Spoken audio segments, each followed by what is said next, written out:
Hi guys, how's it going? So I'm going to do a quick review of the new Starter Army box sets from Warlord Games. I want to thank Warlord Games for sending a few of these my way to review. It was very kind of them to do so. So I'm going to give you a quick rundown on how this review is going to go. As you can see, these are rather big boxes here. Very surprised at how big they actually were when they came in the mail today. I wasn't expecting them to be this big, and the box itself was about 9-10 pounds. So keep that in mind if you're picking these up from a sourced vendor and not Warlord Games, because you will be paying for the weight of the boxes when you have them shipped out to you. Just a quick, heads up, if you hear any cat noises or anything like that, my cats are getting hungry. It's close to their dinner time. They will likely be meowing occasionally through the video. Ignore them. That's what I'm doing right now. They know what time to get fed, and this is not it. So anyway, on to the boxes. I will be reviewing some of the individual sprues of the new sets. I won't be going into the the standard sets for AWI that you've all probably seen before or have come in contact with or have figures already. So real quick, as you can see, this is what the British Starter Army comes with. Which is a pretty sizable force for each, and here's the Continental side. 120 line troops, and then you get 40 militia, and then on the side you get 30 Hessians and woodland Indians. It's really cool that we have the option to, especially if you're just starting out and you want to get an AWI and you're not quite sure, how much money you want to spend on it. Just get the box set. I think, I paid, or I've seen people pay $120 to $130. I think it is. I don't, in pounds. I can't remember how much it is in pounds, but, and you get these really great, kits with pretty much everything you'd need, with the exception of any sort of light horse or cavalry. You don't get any dragoons or anything like that, but maybe in the future that might be a thing. So anyway, if these are successful, hopefully Warlord Games will get together with War Games Factory again and maybe put together like a cavalry sprue or whatever. So now let's get into the thick of it here, because I'm sure you all want to see the new sprues, right? So what I've done here is I have one box kind of opened already. So you can see how packed these are. I mean, this is just like an insane amount of sprues. I've actually gone through and pulled out some of the new ones, but you can see you get a sizable amount of bases, and they're really, they really kind of went all out with this set, which is really nice. You have a great set. So here are the Hessian sprues. I'll put them here so you can kind of see what you get with the Hessian sprues here. Very impressed with these. Very cool. One thing I want to point out that I was kind of a little put off about, but it is what it is. You only get, what is that, 12? No, that's not 12, is it? That's 14 Fusilier heads. And, well, maybe it is. I don't know. Is that 6, 7, 8, 9, 10, 11, 12, 13 Fusilier heads? Excuse me, I can't do math tonight. And it's kind of sad because you have 30 Hessian mercenaries, and, if you want to field an entire force of Hessian line troops, you don't want to, have, half a force of Fusiliers. I mean, that's not the full. I mean, unless you're doing a small unit. If you're doing small units, that's probably appropriate. But most of my units are about 22 to 24 figures per regiment. So this would not be substantial enough to field the Fusilier force. And that's all the Fusilier heads you get. So you get, but you do get a substantial amount of Grenadier heads, as you can see. So you could feasibly do an entire line unit of Fusiliers or Grenadiers, and also Musketeers as well. And you'll see the Musketeer caps there.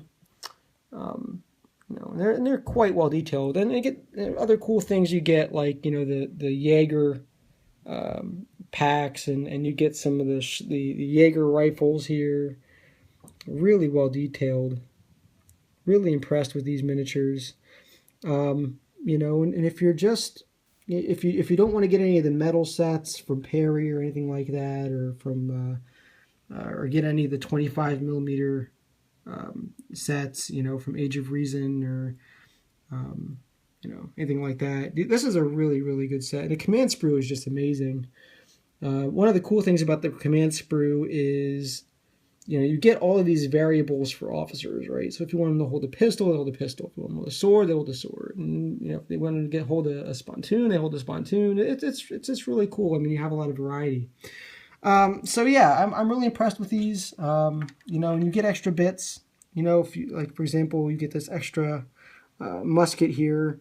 And these extra bits are really, really good. As many of you know, if you're ever, you know, modeling or basing terrain or basing your figures and you want to give them personality, you just throw, you know, a musket or a sword or something on the base, and kind of just gives it a little extra added detail that kind of brings the realism out. So anyway, those are the Hessians. Hopefully I'll have a couple of those painted up soon, and you know, I'll be sure to, you know, post those up when I get those done. Now this is the other really cool set here, and this is for both sets. Both sets have the exact same sprue. This is the Mounted Officer Artillery sprue. Now, as you can see, you know, you get a, you know, one horse figure, and then you get the option to decide what general is going to be riding that horse, which is really cool. Take a look at this. And this is the kind of detail that they went into when they were making these sprues. You have 6 different generals to choose from. Washington, Howe, Greene, Clinton. I mean, you basically, and they tell you which one is which, but they're definitely different sculpts on each of these miniatures. And it's really, really cool that they gave you that option. You know, it really kind of helps customize your army a little bit, and kind of make it the way that you want it to be made. You know, if you want a northern army, or if you want a southern army, you have those variables. And then, of course, the Molly Pitcher figure. Let me see if I can get it to focus there. And there we go. And, of course, this Molly Pitcher figure can represent any woman who participated in the war as a camp follower, or as someone helping out the soldiers. You know, a lot of camp followers pulled their weight, not just in camp, but on the battlefield as well. And there's many instances where women helped play a pivotal role in the outcome. And the Legend of Molly Pitcher kind of is kind of a broad example of that. So you can kind of have this figure represent anyone in particular, British or American, because there were camp followers on both sides. And of course, again, with the caps, you get a good variety here. Let me show you the Molly Pitcher head. Okay. And then here is your casualty figure. And again, you have the option to, you know, give them a different head style, depending on, you know, whether you want them to be an artillerist or if you want them to be an infantry. You know, you have that option to change the head around a little bit. So this is really cool. I like this. The one thing I was bummed about, so, and I'll show you an example of this on the website and in some of the literature included. It looks like there's a base for the artillery piece. Unfortunately, there isn't. There is a base, this long base here, which I believe is for the mounted officer figure. So there isn't really a base for the artillery piece itself. So you're going to have to pick one up somewhere, or you know, maybe that'll be rectified later. I don't really know. But it was a little upsetting to see that I have to get my own base for an artillery piece. I guess some people prefer that. I don't really know. I personally would have liked to have one in there. But you know, it's such a kind of a pointless thing to be upset about. So, I mean, in the grand scheme of things, this is just an amazing kit. And I guess if you're like me, you probably have bases just lying around somewhere. You have like a poster board that you can use, or MDF, or whatever your style or choice is. So, I mean, it's not a terrible loss. It's nothing that's gonna, you know, it's not, certainly not, you know, damaging the credibility of this set at all. It's just a really great set. So anyway, that's the those are the three primary sprues that you get, the new ones that haven't been released before, that are just released with this set. I don't know if they're going to be released or not in the future on their own, but I wanted to show you something else as well. So in the sets that you get, you also get flag sheets, and it's something that I wanted to kind of show you a little bit here, because you get a lot of flags. I mean, for the few amount of Hessian soldiers that you get a lot of various options. I mean, this is just one side, and then you also have 4 additional flag options for the Hessians. And these little booklets here are fantastic. They're like little pamphlet things that, I mean, I put these together before, but if you haven't, you know, you can kind of see how that works. But one thing I wanted to show you real quick with these sets is, so here's the American flag sheet. The American flag sheet only has that, you know, these very limited 8 flags. But there are, you know, you get like, but I wanted to show you this. So here's the 64th Regiment of Foot here on their flag sheet. Now, here is one produced by GMB Designs, and I just want to give you an example of scale.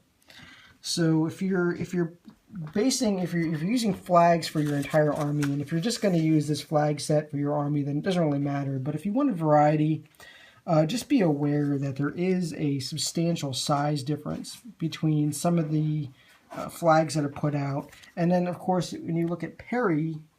The Perry flag that comes with their set, their generic flag, if you will, you can see that that's also, it's comparable, but it's not the same.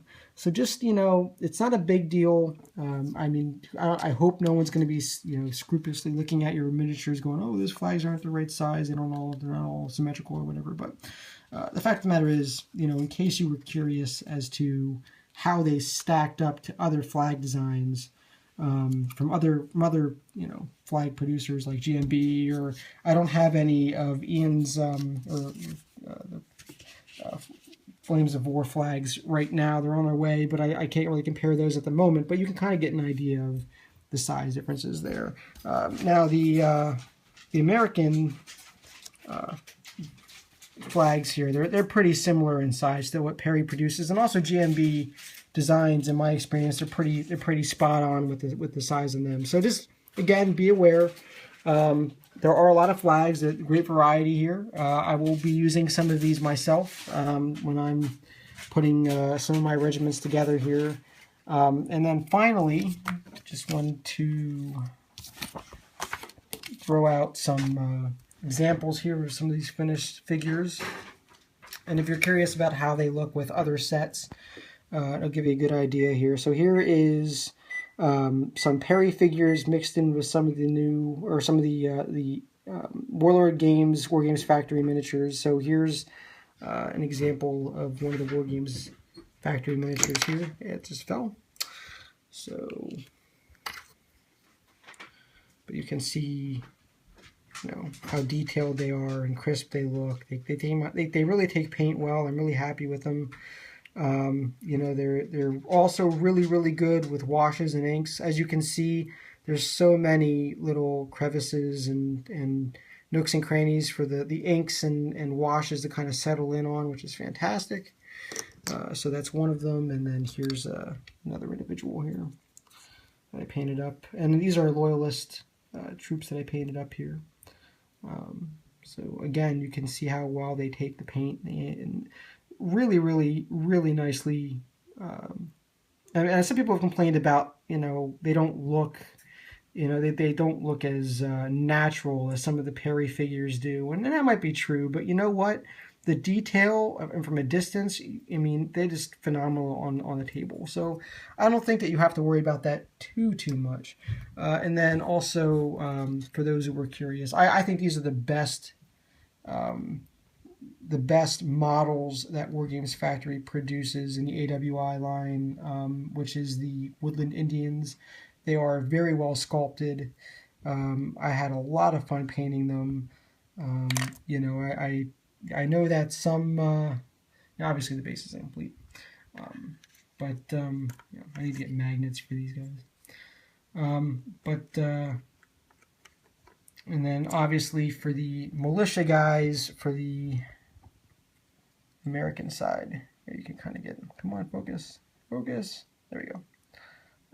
You know, again, takes paint and ink really well. I layered this guy first and then went over him with a wash, and you know, he just came out just the way that I want him to come out.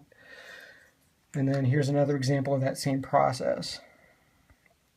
One of the militia guys with the hunting shirt. So, you know, if you're interested, if you want to supplement your existing army, you know, maybe I wouldn't say you need 120 troops to do that, but if you're just starting out and you want, you know, a really quick army to put on the table, you cannot go wrong with these sets. These sets are absolutely fantastic. They come with everything you need, again, without the cavalry, but you know, you don't necessarily need that to field an army.